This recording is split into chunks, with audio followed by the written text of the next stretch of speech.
লাইটের কাছে থাকো, লাইটের কাছে শুনে ওপর দেখ, ওপর দেখ ভিডিওটা।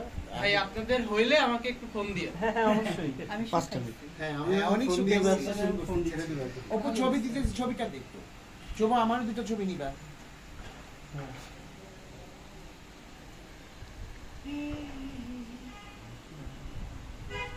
দাঁড়া আমি আমি দুটো ছবি তুলি।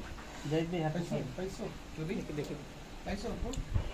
ছবি দিছো না? হ্যাঁ হ্যাঁ আমরা কিন্তু অনেকে পেজ থেকে লাইভ একটা এই 40-50 জন মানুষ মানে 30 জনই লাইভে আসছে, কি মানে পুরো ফ্রিলি কথা বলতে না, পারছি। এখন যেটা হয়েছে কি মানে ফেসবুক বা লাইভ বা মোবাইল, এই কন্টেন্টটা এখন মানুষের কাছে খুব দ্রুত পৌঁছায়। তা আমাদের উদ্দেশ্য হচ্ছে মানুষের কাছে পৌঁছানো, তো সেটা যদি শর্ট টাইমে পৌঁছায় তাহলে সেটা কেন তারা ব্যবহার করবে না?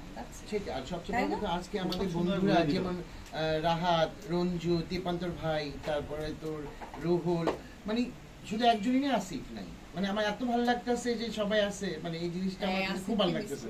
হ্যাঁ কারণ ও আমাদের পছন্দের একটা ছোট ভাই, লাইভটা দেখলে ও বুঝতে পারবে।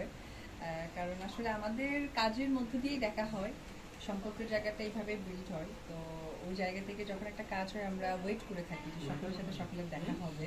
কাজ তো আছেই, পাশাপাশি আসলে সকলের সাথে পরিচয়, মত বিনিময় বা একটা আত্মার যে একটা ভালো লাগাটা, সেটা আসলে কাজের দিনই প্রকাশ পায়। স্পেশালি গৌতমদার কাজ থাকলে তো আসলে কথাই নেই।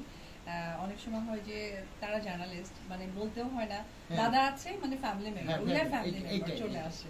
থ্যাংক ইউ সবাইকে, আমার সাংবাদিক বন্ধুদের অশেষ অশেষ ধন্যবাদ যে এত সুন্দর একটা তোমরা টিম করে আসছো, আমাকে সারপ্রাইজ দিছো, বা আমি জানতাম তোমরা যে আগে থেকে যে আমি একটা শুটে আছি, এই চল, এইটাই আমার ভালো লাগে। মানে মনে হয় যে ঘরের মধ্যে মানে হয় না ফ্যামিলি, আর দাদার বাসায় খুব ভালো লাগে।